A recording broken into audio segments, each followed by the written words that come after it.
Next topic है Wheatstone bridge, double star लगा लो, very very important topic. क्या नाम है टॉपिक का? Wheatstone bridge. देखो ये एक स्पेशल टाइप का सर्किट होता है, जैसे कि इस डायग्राम के अंदर दिखा रखा है। यहाँ पे ये रेजिस्टेंस है P, ये है Q, ये है R, ये है S। बीच वाली ब्रांच में भी कोई रेजिस्टेंस कनेक्ट होता है। यहाँ पे गैलोमीटर दिखा रखा है, लेकिन इसकी जगह कोई ना कोई रेजिस्टेंस होगा। तो अभी मान लेते हैं कि इस गैलोमीटर का रेजिस्टेंस है G। तो ये जो सर्किट है, इस टाइप के सर्किट को हम बोलते हैं व्हीटस्टोन ब्रिज। ठीक है ना। यहाँ पे अगर आप ध्यान से देखोगे तो कोई भी रेजिस्टेंस डायरेक्टली सीरीज में नहीं है, कोई भी पैरेलल में नहीं है। ऐसा नहीं बोल सकते कि ये दोनों रेजिस्टेंस सीरीज में है, क्योंकि बीच में एक और ब्रांच कनेक्ट हो रही है, यहाँ पे करंट डिवाइड हो जाएगा। जबकि सीरीज कॉम्बिनेशन में हर एक ब्रांच में करंट क्या होना चाहिए? सेम होना चाहिए। ये वाला रेजिस्टेंस और ये वाला रेजिस्टेंस भी सीरीज में नहीं बोला जा सकता। तो ये जो सर्किट है, इसके अंदर कोई भी रेजिस्टेंस ना तो डायरेक्टली सीरीज में है ना पैरेलल में है। ठीक है। ये जो व्हीटस्टोन ब्रिज है, इसमें एक स्पेशल केस होता है। स्पेशल केस क्या है? अगर इस व्हीटस्टोन ब्रिज के अंदर आमने सामने वाले रेजिस्टेंस का रेशो बराबर हो। क्या चीज बराबर हो? रेशो। P का Q के साथ रेशो, R का S के साथ रेशो। अगर ये रेशो आपस में बराबर आ रहे हैं, यानी कि P अपॉन Q और R और S का रेशो R अपॉन S। क्या मतलब?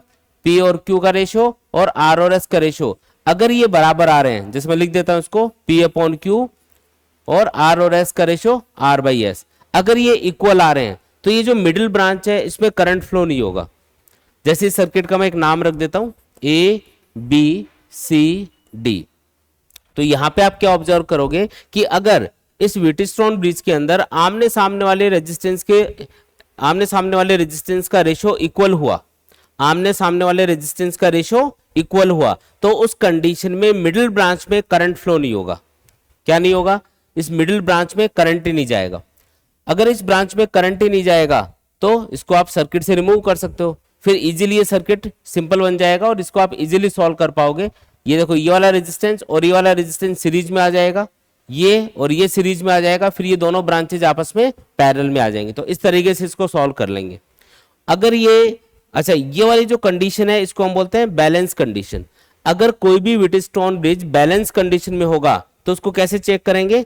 P और Q का रेशो और R और S का रेशो चेक करेंगे। अगर ये इक्वल आ रहा है, इसका मतलब व्हीटस्टोन ब्रिज बैलेंस कंडीशन में है।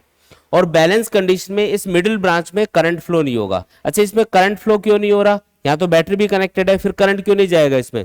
करंट इसलिए नहीं जाएगा क्योंकि जब ये व्हीटस्टोन ब्रिज बैलेंस कंडीशन में होता है तो उस सिचुएशन में इसके जो दोनों सिरे हैं, ये वाले पॉइंट हैं, इस गैलोमीटर के जो दोनों सिरे हैं जो B और D पे कनेक्टेड है, इन दोनों का पोटेंशियल इक्वल हो जाता है। क्या हो जाएगा?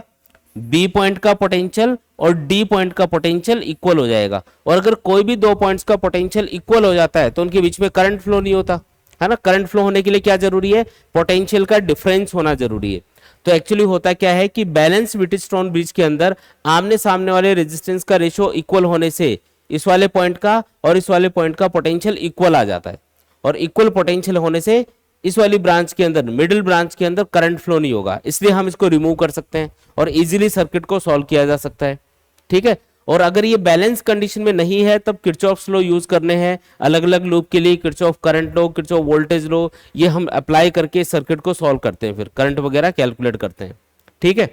अब ये वाली जो कंडीशन है, ये हमको पता कैसे चली कि आमने सामने वाले रेजिस्टेंस का रेशियो अगर बराबर होगा तो जो मिडिल ब्रांच है उसमें करंट जीरो हो जाएगा, यानी कि IG की वैल्यू क्या हो जाएगी? जीरो। अब ये हमको पता कैसे चला? ये हम प्रूव करेंगे एक तरह से। इसका प्रूफ देखो भाई, ये आमने सामने वाले रेजिस्टेंस का रेशियो अगर बराबर है तो मिडिल ब्रांच में करंट नहीं जाएगा, ये कंफर्म है।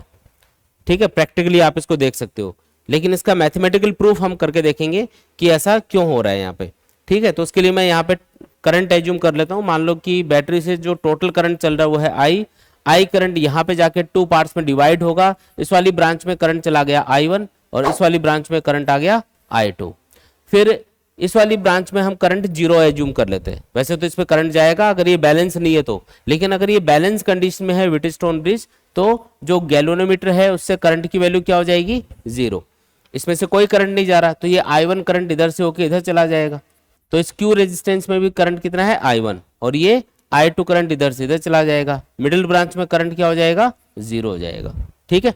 अब अगर ध्यान से देखा जाए तो यहाँ पे A B D A ये एक लूप बन रहा है और इस लूप के लिए अगर मैं किरचॉफ वोल्टेज लॉ अप्लाई करूं, अभी हम क्या देख रहे हैं, प्रूफ देख रहे हैं इसका, तो इसके लिए मैं क्या कर रहा हूं, ये जो लूप है ए बी डी ए, इसके लिए मैं किरचॉफ वोल्टेज लॉ अप्लाई कर रहा हूं। कौन से वाले लूप के लिए, for loop A B D A by KVL. बताओ क्या लिखना है, तो यहां से चले अपन करंट की डायरेक्शन में अगर चल रहे हैं तो इस रेजिस्टेंस के अक्रॉस पोटेंशियल डिफरेंस क्या लेना है, नेगेटिव लेना है, तो माइनस I1 इंटू पी आ जाएगा।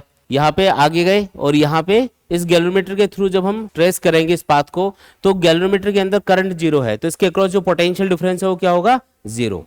सबसे पहले हमने क्या किया, ये जो ए बी ब्रांच है इसके लिए देखा, तो इसमें करंट की डायरेक्शन में हम चल रहे हैं, इसलिए इस रेजिस्टेंस के अक्रॉस पोटेंशियल डिफरेंस आया नेगेटिव, क्योंकि हम हाई से लो पोटेंशियल की तरफ जा रहे हैं। फिर इस वाली ब्रांच के लिए पोटेंशियल डिफरेंस जीरो होगा, क्यों, क्योंकि इसमें करंट जीरो है, तो करंट जीरो है तो इसका रेजिस्टेंस कुछ भी हो, आई इंटू आर की वैल्यू जीरो आएगी, क्योंकि आई जीरो है इसलिए पोटेंशियल डिफरेंस इस ब्रांच के अक्रॉस जीरो रहेगा। फिर आगे गए, अब करंट के अपोजिट डायरेक्शन में जा रहे हैं, यानी कि हम लो से हाई पोटेंशियल की तरफ जा रहे हैं, तो इस रेजिस्टेंस आर के अक्रॉस जो पोटेंशियल डिफरेंस है इसको पॉजिटिव सिंबल के साथ में लिखना है, यानी कि I two into R positive symbol के साथ में लिखा जाएगा। और क्योंकि घूम के वापस ए पे आ गए इसलिए इक्वल टू क्या आ जाएगा, जीरो। इसको उधर ले जाएंगे तो ये बन जाएगा I1P इक्वल टू I2R। ये हमारे पास में एक इक्वेशन आ गई, ठीक है। ऐसे ही आप क्या करो, ये जो दूसरे वाला लूप है इसके लिए भी किरचॉफ वोल्टेज लॉ अप्लाई करो। दूसरे वाले लूप का नाम क्या है, B C D B by KVL, ठीक है। यहां से चलना स्टार्ट करेंगे। सबसे पहले यहां पे देखो, अगर हम करंट की डायरेक्शन में जा रहे हैं, अगर हम करंट की डायरेक्शन में जा रहे हैं तो इस रेजिस्टेंस के अक्रॉस पोटेंशियल डिफरेंस क्या आएगा, negative, minus I1 into Q लिखा। फिर आगे गए, फिर करंट के अपोजिट डायरेक्शन में जा रहे हैं, यानी कि हम जा रहे हैं लो से हाई पोटेंशियल की तरफ, और इसकी वजह से इस रेजिस्टेंस के अक्रॉस पोटेंशियल डिफरेंस आएगा पॉजिटिव। इस वाली ब्रांच के लिए ये आएगा I2 इंटू एस, और क्योंकि घूम के वापस अपन उसी पॉइंट पे जा रहे हैं और इस रेजिस्टेंस के लिए तो पोटेंशियल डिफरेंस जीरो लिखना है, इसलिए इक्वल टू जीरो आ जाएगा, ठीक है। क्या इक्वेशन बनेगी, I1Q इक्वल टू I2S। ये सेकंड इक्वेशन अपने पास आ गई। अब दो अलग अलग इक्वेशंस हैं, दोनों इक्वेशंस को डिवाइड करो आपस में।